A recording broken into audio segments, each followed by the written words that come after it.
이렇게 인사했으면 좋겠습니다. 하나님의 사랑이 함께하길 원합니다. 또 지난 한 주간 특별 새벽기도 기간에 또 추운 날씨 가운데 또 함께해 주신 여러분들 감사드리고, 요즘 독감이 유행입니다.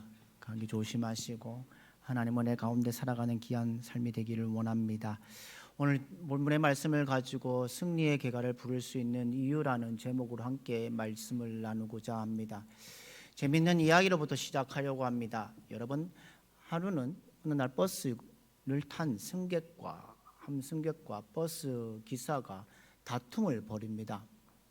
뭔지 모르겠지만 서로가 욕을 하면서 다투기 시작합니다. 그러고 있을 때에 버스 승객이 버스 기사에게 이렇게 얘기합니다. 넌 평생 버스 기사가 되라 라고 말을 했다는 겁니다. 그러자 버스에 타고 있던 다른 승객들은 이제 버스 기사가 졌구나.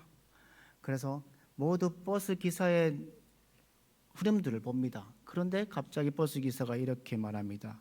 뭐라고 했냐면 승객에게 넌 평생 버스만 타고 다녀라 라고 했다는 겁니다. 그래서 버스 승객이 화가 나서 문 열어달라고 했습니다. 그런데 버스 기사는 아무 말 없이 버스를 계속 운전해 갑니다.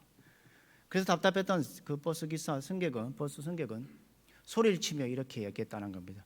문 열어달라고. 그랬더니 버스 기사가 뭐라고 했는 줄 아십니까? 야, 배를 눌러야지 열어주지. 누가 승리했을까요?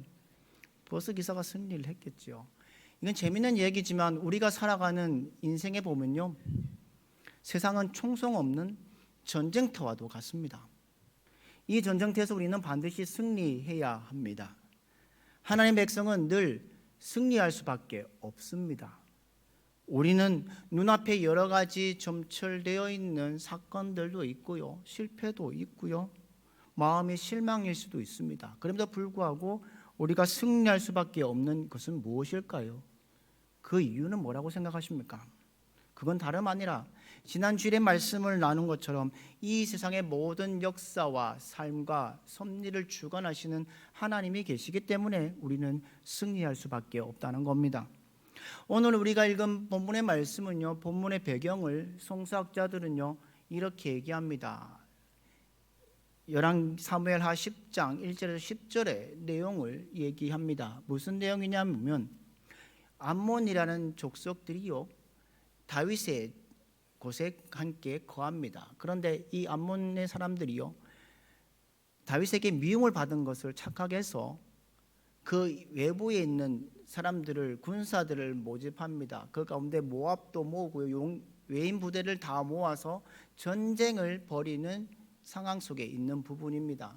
그리고 그들이 모여서 뭐 하냐면 다윗이 있는 예루살렘의 앞과 뒤를 둘러싸면서 전쟁을 준비하고 있는, 공격을 준비하는 사건이 벌어진 이 배경 속에 있는 말씀이 오늘 우리가 읽은 본문입니다. 다윗은 이스라엘의 연합군을 통해서 뭐 하냐면 요압을 대장으로 삼고 군사로 세웁니다. 그리고 요압 장군과 그의 동생 아비새와 함께 각각 아람의 군대와 모압의 군대를 맞서고 있는 일촉즉발의 전쟁 가운데 있습니다. 오늘 우리가 읽은 본문을 보면요, 전쟁 가운데, 초장 가운데 다윗 왕을 위하여 기도하는 백성들의 기도가 드려져 있는 본문의 말씀입니다. 전쟁에 출정하는 다윗 왕을 위해서 뭐 하냐면 하나님께 승리와 축복을 간구하고 있습니다. 우리 성도들에게도요, 시시때때로 우리의 여러 가지 시험과 환난은 밀려옵니다. 믿음으로 시험과 환난은 이기고 승리하는 신앙생활이 되어야 되지 않겠습니까? 사랑하는 믿음의 성도 여러분, 우리 모든 것에 승리하여 승리의 계가를 부를 수 있는 삶을 살아가는 여러분의 삶이 되기를 주님의 이름으로 축복합니다. 그렇다면 언제 우리가 승리의 계가를 부를 수 있는지 오늘 말씀을 통해서 함께 은혜를 나누고자 합니다. 어떤 때에 승리의 계가를 부를 수 있을까요? 첫 번째 뭐라고 말하는지 우리 함께 읽겠습니다. 시작. 환난 날에 응답하심으로 라고 되어 있습니다. 오늘 보면 시편 20편 1절 말씀을 우리 같이 한번 읽겠습니다. 시작. 환난 날에 여호와께서 내게 응답하시고 야곱의 하나님의 이름이 너를 높이 드시며 아멘. 여기서 한난나는 성서학자들 이렇게 정의를 내리고 있습니다. 원수들의 공격이 임박한 국가적인 위기를 말하는 뜻으로 쓰여져 있다고 말합니다. 대적들의 공격이 임박할 때에 맞아서 이스라엘 백성들이 깨달은 것이 무엇이냐? 하나님이 누구와 함께 계신다? 다윗 왕과 함께 계시고, 그리고 응답해 주실 거라는 것을 믿고 있던 사람들의 고백이 여기에 있습니다. 사랑하는 성도 여러분, 우리가 이 세상 살아가는 동안에 한번 보십시오. 개인적이든 가정적이든 국가적이든 우리에게는 문제와 시험과 환난이 계속해서 밀려옵니다. 우리가 짧은 인생을 살아가면서 많은 고난을 또 많은 환난을 통과하기도 합니다. 숱한 절망의 순간에서도, 여러 가지 위기들 앞에서도 순간순간 삶을 포기하고 싶은 충동이 있을지라도 우리는 어떻게 갑니까? 여러분 중에 자신에게 다가오는 고난이나 시험이나 환난의 삶의 어려움에 대해서 기뻐하실 사람이 있으십니까? 사람뿐만 아니라 모든 생명체는요, 고난이나 어려움을 달가워하지 않습니다. 할 수만 있다면 이 어려움 환난을 면하고 싶어하는 것이 우리 인간이고 생명체입니다. 우리 성도들 가운데도요, 피하고 싶은 어려움과 문제와 환난이 많이 있습니다. 하나님께서 우리의 사정들을 다 아셔서 구원해 주시는데 왜 우리의 삶에 환난이 있을까요? 그 이유가 분명히 있습니다. 그게 무엇이냐? 깨어진 그릇을 연상해 보면 됩니다. 여러분 가정에서 깨어진 그릇 더 이상 사용할 수 있으십니까? 사용 못하십니까? 사용할 수가 없습니다. 우리가 세상에서 사용하는 모든 물건은요, 금이 가거나 깨어진 것 뭐합니까? 버려지게 되어 있습니다. 그런데 이상하게도요, 하나님은요, 선한 목적을 이루기 위해서 깨어진 사람만 이용하십니다. 하나님께서 어떤 사람에게 복을 주시거나 귀한 그릇을 사용하시려면 그 사람을 뭐 하시냐? 깨뜨리십니다. 이 깨뜨림이 우리에게는 고난이고 환난으로 다가온다는 겁니다. 사람이 깨어진다는 것은 무엇일까요? 어떻게 깨어질 수 있을까요? 간단하게 표현하면 사람이 깨어짐, 그것은 바로 내 자아가 깨어진다는 겁니다. 그 무슨 말이냐? 세상적인 가지고 있는 모든 생각, 지혜, 목표, 희망사항을 포함하는 모든 욕망들이 깨어지는 것이고, 우리 안에 자존심, 명예감, 자랑이 깨어지는 겁니다. 이걸 예수님께서 뭐라고 말씀하시냐면 자기를 부인하고 자기 십자가를 지고 가는 거라고 말씀하셨습니다. 어쩌면 우리 믿음의 성도들은 이 세상을 살아가는 동안에요, 하나님을 섬기며 주님의 뜻을 살아가는 삶 가운데 언제나 고난이 있습니다. 예수님 믿으면서 고난이 생깁니다. 베드로후서 2장에 보면요, 하나님의 불의의 심판을 받았던 소돔과 고모라 성을 향해 그 가운데 한 사람이었던 롯에 대해서 이렇게 얘기합니다. 베드로후서 2장 8절에 뭐라고 말씀하시는지 우리 함께 읽도록 하겠습니다. 같이 읽겠습니다. 시작. 이 의인이 그들 중에 거하며 날마다 저를 법한 행실을 보고 들으므로 그 의로운 심령이 상함이라. 아멘. 그리고 예수님께서는 요한복음 15장 19절에도 이렇게 말씀합니다. 너희가 세상에 속하였으며 세상에 자기의 것을 사랑할 것이나 너희는 세상에 속한 자가 아니요 도리어 내가 너희를 세상에서 택하였기 때문에 세상이 너희를 뭐한다고요? 미워하느니라고 말씀합니다. 성도가 예수님 믿는다는 이유로 불이익을 당하고 생활에서 절제를 하고 손해를 보고 양보하고 선을 행하며 주님 위하여 참고 견디는 것, 그것이 바로 고난이고 환난이라는 겁니다. 하나님은 때때로 우리를 향해서 어떤 목적을 갖고 시험과 고난을 그것을 통해 훈련하신다는 겁니다. 그러다 보니까 여러 가지 이유로 우리가 환난을 당하게 되는데, 우리가 환난을 당하는 중에 가장 큰 이유가 무엇일까요? 겸손하지 못하기 때문입니다. 그리고 그 속에서 우리를 겸손하게 만드신다는 겁니다. 우리 인간들의 모습 보십시오. 부패한 본성을 가지고 있기 때문에 언제나 자기가 많은 것을 가지고자 하는 교만이 있습니다. 다른 사람에게 없는 거 내가 가지고 있으면 뭐합니까? 자랑하고 높아지려고 합니다. 하나님께서는요, 그 모난 것, 교만한 것을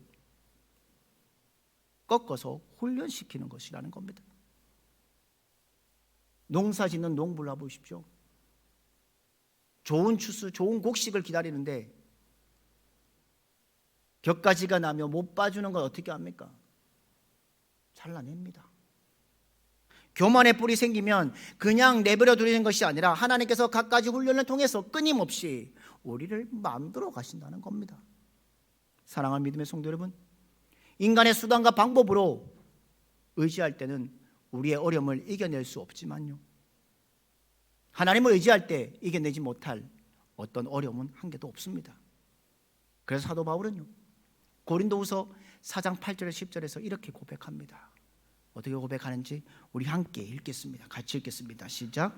우리가 사방으로 우겨쌈을 당하여도 쌓이지 아니하며 답답한 일을 당하여도 낙심하지 아니하며 박해를 받아도 버림받지 아니하며 거꾸로 뜨림을 당하여도 망하지 아니하고 우리가 항상 예수의 죽음을 몸에 짊어짐은 예수의 생명이 또한 우리 몸에 나타나게 하려 함이라. 아멘.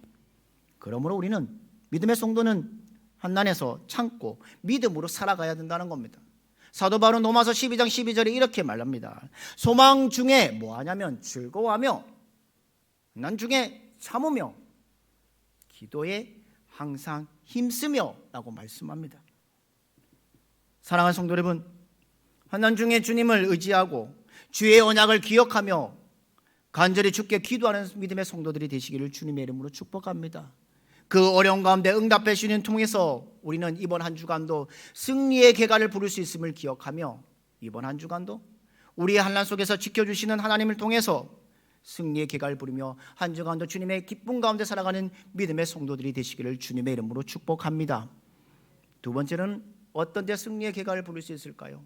모든 계획을 이루어 주심으로 승리의 계가를 부를 수 있습니다. 오늘 본문 20편 4절 말씀을 우리 한번 같이 읽겠습니다. 시작. 내 마음의 소원대로 허락하시고 내 모든 계획을 이루어 주시기를 원하노라. 아멘. 여러분, 우리의 사람의 삶은 그냥 되어진 삶이 아닙니다. 계획되어진 삶입니다. 그러므로 이 세상에 사는 모든 사람들 어떻게 합니까? 계획을 세웁니다. 목표를 세웁니다. 그런데 아무런 계획이 없이 살아가는 사람은요, 바람 따라 왔다 갔다 하는 뜬구름 잡는 사람들입니다. 이런 사람에게는 아무것도 기대할 수 없습니다. 그러나 계획을 가지고 살아가는 사람, 목표를 나름대로 지키고 있는 사람들은 날마다 뭐 하냐면 자기가 할 일이 무엇인지 알고 날마다 그것을 향해 힘을 다해 목표를 향해 집중하며 성취해 나가는 것, 그것에서 즐거움을 느끼고 기쁨을 누리는 사람들입니다. 그러나 우리 사람의 계획은요, 계획일 뿐이지 그 계획을 이루어 주시는 분은 하나님이십니다. 사람은 끊임없이 계획합니다. 그 계획한 것들이 최선을 다해 실천하려고 하지만 우리가 계획하는 모든 것들은 누가 있어야 되냐면 반드시 하나님의 뜻이 있어야 합니다. 지난주에 나눴던 말씀 가운데 잠언 16장 1절 말씀을 기억하시죠? 이렇게 말씀합니다. 마음의 경영은 사람에게 있어도 말의 응답은 누구에게부터 나온다고요? 여호와께로부터 나오느니라고 말씀합니다. 우리의 계획의 최종 결제자, 우리의 일을 이루며 성취하시는 분은요, 우리 자신이 아니라 하나님이십니다. 다시 말하면 인간의 모든 일을 성취하게 하는 주체자는 사람이 아니라 누구라고요? 하나님 자신이라는 사실입니다. 이 같은 인식이 중요한데 이 인식이 무엇이냐? 바로 믿음이라는 겁니다. 모든 인간의 생사주관하시는 여호와 하나님께 의지하고 그에게 맡기고 하나님께 의논하고 하나님의 섭리에 순종하고 살아가는 것이 전적으로 하나님께 맡기는 믿음으로 나가는 사람이라는 겁니다. 그러므로 우리들은 전적으로 우리들의 계획과 경영을 하나님께 맡길 수 있는 믿음이 필요합니다. 최후의 결정권을 가진 여호와 하나님을 믿는 믿음이 우리에게 분명히 필요함을 기억해야 합니다. 우리의 모든 것을 하나님께 맡겨야 합니다. 잠언을 기록한 솔로몬 왕은 삶의 지혜를 터득한 후에 그것을 모든 것을 하나님께 맡기고 살아가는 삶의 복이라고, 복된 삶이라고 얘기합니다. 지난주의 말씀 가운데 잠언 16장 3절에 이렇게 말하죠. 너희 행사를 여호와께 맡기라. 그리하면 내가 경영하는 것이 이루어지리라고 말씀하셨습니다. 지난주에도 말씀드렸지만 이 행사는 일 또는 계획입니다. 우리가 여러 가지 계획을 세우고 그 일을 행하게 됩니다. 그러나 우리가 일을 계획한 대로 다 진행되는 건 아닙니다. 지혜 있는 사람은 자기의 계획 그리고 하려는 일에 대해서 하나님께 의논하고 하나님의 뜻을 묻고 하나님과의 생각을 나누는 것이 바로 믿음의 사람들이라는 겁니다. 잠언 16장 9절에 사람이 마음으로 자기의 길을 계획할지라도 그 걸음을 인도하시는 자는 여호와시니라고 말씀하셨습니다. 여러분의 인생에 여러분이 계획한 대로 되는 것이 아니라 하나님이 허락해야 된다는 것을 기억하는 여러분들 되기를 주님의 이름으로 축복합니다. 성경에 보면요, 이스라엘 두 번째 왕 다윗 왕을 보십시오. 부강한 나라가 되었습니다. 온 나라의 모든 축복이 있는 나라가 되었습니다. 그런데 그가 무엇을 하기를 원했습니까? 자신은 자신의 집에 있는데 하나님의 성전을 짓고 싶어 했습니다. 그래서 하나님의 성전을 짓기 위한 모든 재료들을 다 만들어 놓았습니다. 그런데 하나님이 어떻게 하셨습니까? 허락하지 않으셨습니다. 솔로몬이 건축하게 합니다. 우리는 여호와께서 인도하시도록 맡겨야 하는 인생이 되어야 합니다. 사람이 자기의 길을 계획하고 자기의 인생을 걸어갈지라도 그 길을 인도하시는 분은 누구시냐? 여호와 하나님이십니다. 이 말은 다른 표현하면 뭐라고 말하는 줄 아십니까? 내 인생길에 하나님이 간섭하시도록 해라라는 말입니다. 여러분의 인생의 계획의 모든 상 가운데 간섭하시고 인도하신 하나님 앞에 나아가는 여러분들 되기를 주님의 이름으로 축복합니다. 산에 가는 사람들 소지품 한번 보십시오. 여러분 산에 갈 때요, 이런 소지품을 가진 사람들이 있습니다. 산의 정상을 가는 것보다요 돗자리를 가지고 가는 사람들이 있습니다. 그건 산의 정상에 갈까요? 먹거리를 가지고 가는 사람도 있습니다. 고무 튜브를 가지고 가는 사람도 있습니다. 다 산 정상에 가지 않습니다. 그러나 산 정상에 가는 사람은 차림새가 다릅니다. 해외에서요 알프스산을 등산하는데요, 가이드가 1시간 동안 얘기하는데 첫 번째 한마디가 있으면 이거였다는 겁니다. 정상에 가고 싶은 사람은 내가 일러준 것 외에는 다 포기하고 버려라 라고 했다는 겁니다. 부적절한 없는 것은, 필요 없는 건 준비하지 말고 오직 정상에 가기 위해서 정상에 갈 사람의 자세를 갖추라는 말이었다는 겁니다. 사랑하는 성도 여러분, 우리는 하나님 앞에서 영적인 집중력을 가져야 합니다. 하나님이 누구를 주목하고 계실까요? 내가 구덩이에 빠져서 힘들고 있을 때, 고통스러울 때에, 내 짐이 무거워 쓰러질 때에 하나님은 나를 간섭하십니다. 나를 지켜주시고 나를 일으켜 세워주십니다. 그런데요, 하나님은 아무나 간섭하지 않으십니다. 아무나 일으켜 세워주지 않으십니다. 그 걸음을 인도하시도록 우리가 그분께 맡기는 믿음이 있어야 합니다. 맡기기는 맡겼는데 한쪽 끈은 내가 잡고 있으면, 그리고 내가 여전히 조종하면 그것은 하나님이 원하시지 않습니다. 완전히 맡겨야 합니다. 완전히 맡긴 자는 무엇일까요? 전적으로 기도하고 의지하고 순종하는 길이라는 겁니다. 맡기는 것이 전적으로 되어야 가능하다는 겁니다. 맡긴 자의 기도와 적당히 맡긴 자의 기도는 어떨까요? 같을까요? 다릅니다. 우리의 삶의 주도권을 그분께 맡기는 자의 기도는 강하고 깊고 진지합니다. 그러나 인생을 하나님께 기대하지 않는 기도는요, 진지하지 않습니다. 요 하나님이 주목하도록 전적으로 맡겨야 합니다. 우리의 계획과 일을 하나님께 맡기는 여러분들 되기 원합니다.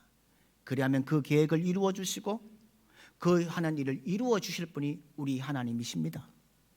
우리의 모든 것을 이루어 주실 것을 믿을 때 승리의 계가를 부를 수 있음을 기억하며 이번 한 주간도 우리의 모든 것을 이루어 주실 그 하나님의 소망 가운데 승리하며 승리의 계가를 부르며 살아가는 믿음의 성도들이 되시기를 주님의 이름으로 축복합니다.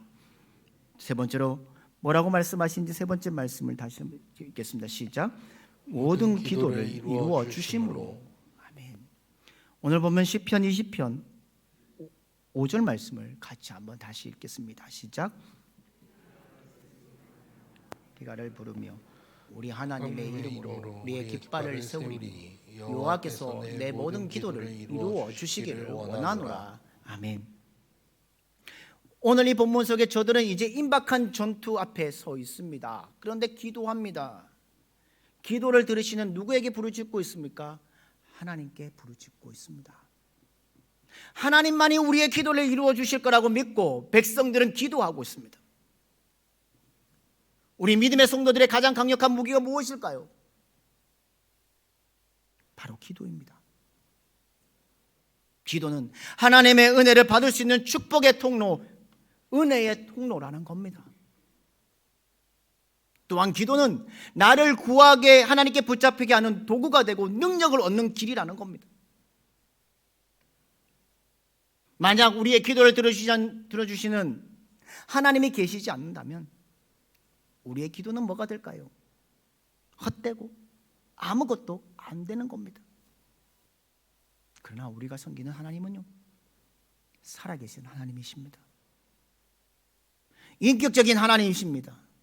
다른 종교처럼 죽은 신이 아니라 살아계신 하나님이라는 겁니다. 우리는 그 기도를 들으시는 하나님을 붙잡고 살아가는 인생이 되어야 합니다. 사랑하는 성도 여러분, 믿음의 사람들이요, 이 땅에 살아가면서 믿음의 사람으로 믿음의 백성답게 살아가는데요, 얼마나 많은 문제에 직면하고 있습니까?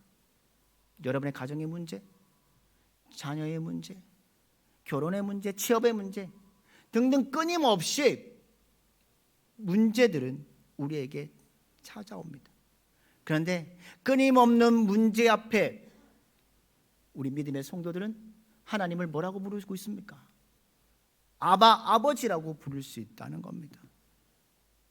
아바 아버지라 부르면 그 문제에 대해서 담대히 요청하신 놀라운 특권을 줄 뿐만 아니라 하나님은 그 기도를 응답해 주신다는 겁니다. 사랑하는 성도 여러분, 하나님께서는요, 믿음의 자녀들과 교통하기를 원하십니다. 기도의 목적이 무엇입니까? 하나님과 교통하는 겁니다. 기도의 내용에는 필요에 대한 감정도 있고 간청도 있지만 하나님의 뜻에 대한 숙고가 있을 때에, 그리고 또 하나님에 대한 감사와 찬양과 기쁨이 포함된 것이 기도입니다. 우리가 기도를 하나님과 교통한다는 시각을 보면 데살로니가전서 5장 17절에 쉬지 말고 기도하라는 말을 이해가 될 것입니다.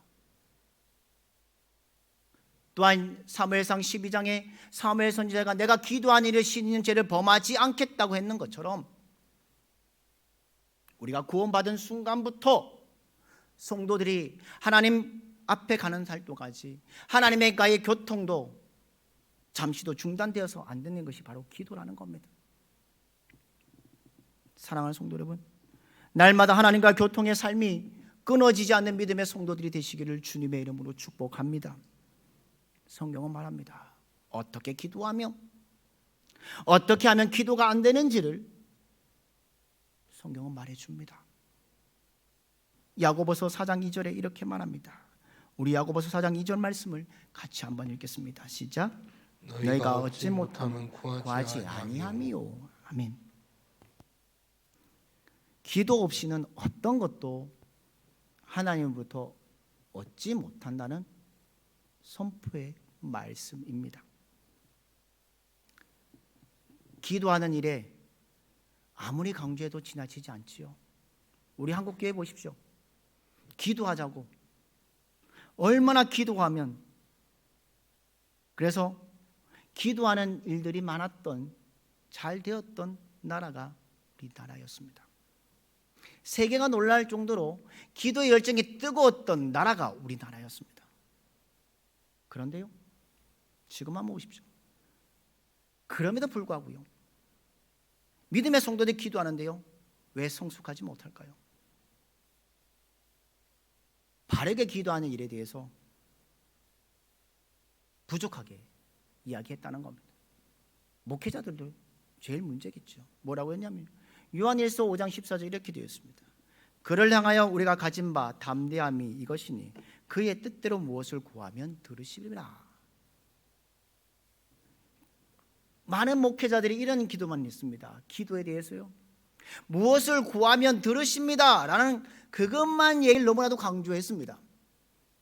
그러다 보니까 그의 뜻대로 해야 된다는 기도를 약하게 이야기했습니다. 하나님을 경외하는 성도들은요, 그분의 말씀을 편식해서 먹지 않습니다. 염려하거나 욕심하는 대신에 기도하는 것, 성도들의 마땅한 태도는요, 무엇을 구하며 들으시는 기도가 아니라 그분의 뜻대로 기도하는 삶이 되어야 된다는 겁니다. 우리 한번 볼까요? 모든 사람들이요, 기도의 응답을 받기 원하지만요, 실상이 안 되는 것이 있습니다. 특별히 준비하지 않고 기도하는 재미있는 얘기가 있죠. 신대원 다닐 때 우리 교수님이 설교하시다 이 얘기를 했습니다. 어떤 사람이요, 복권에 당첨되기 위해서 하나님께 기도를 했습니다. 10년 동안 기도했는데요, 10년 만에 하나님께서 응답을 주셨다는 겁니다. 뭐라고 응답을 주셨을까요? 야야, 복권이나 사고 기도해라고. 준비하지 않고 기도하는 자들에게 응답하지 않는 삶이라는 겁니다. 그리고 기도 응답받지 못하는 이유가 하나 더 있습니다. 지속적으로 하지 않는다는 겁니다. 기도하는 사람들 한 번, 두 번 해보고 안 되면 넘어가는 것이 아니라 하나님이 구체적으로 응답하고 성취할 때까지 기도해야 합니다. 성경에요, 원통한 가부가 재판장에게 매일매일 찾아와서 내 원통함을 풀어달라고 기도했던 것처럼, 간구했던 것처럼 우리의 아픔을, 우리의 문제를 하나님께 매일 기도하는 자가 되어야 합니다. 그런 기도가 계속될 때에 기도는 살아서 우리와 함께 할 것이고 그 응답이 우리에게 주어짐을 기도하는 여러분들 되기를 주님의 이름으로 축복합니다. 사랑하는 성도 여러분, 기도에서 중요한 것이 있습니다. 살아있는 하나님을 믿는 사람들의 기도는 단순한 기도가 아닙니다. 응답받는 기도가 되어야 합니다. 기도는 하나님께 상달되어서 응답받는 기도가 되어야 합니다. 오늘 시편의 기자는 간구합니다. 자신의 기도가 하나님께 상달되기를 원합니다라고 기도했습니다. 사랑하는 믿음의 성도 여러분, 우리의 기도가 하나님께 상달되기 위해 날마다 기도하며 살아가는 믿음의 성도들이 되시기를 주님의 이름으로 축복합니다. 성경은 우리에게 분명히 말합니다. 우리가 응답받기 전에 이미 우리의 기도에 대해서 응답하시는 분이 우리 하나님이십니다. 예레미야 33장 3절에 이렇게 말하죠. 너는 내게 부르짖으라 내가 내게 응답하겠고 내가 알지 못하는 크고 은밀한 일을 내게 보이리라. 사랑하는 성도 여러분, 기독교의 역사는요, 기도의 역사이고요, 기도 응답받음의 역사입니다. 우리들은 살아계신 하나님을 통해서 기도의 응답으로 체험받는 인생이 되어야 합니다. 기도하는 것 자체의 의미가 아니라 응답받는 것이 참된 의미를 기억하는 여러분들 되기 원합니다. 응답받는 기도가 되어야 합니다.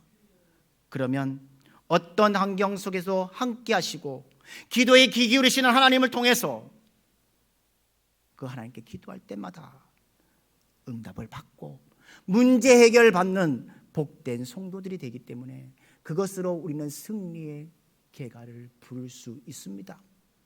말씀을 정리합니다. 우리가 승리의 계가를 부를 수 있는 이유는요, 한낱날에 응답하시기 때문에 승리의 계가를 부를 수 있습니다.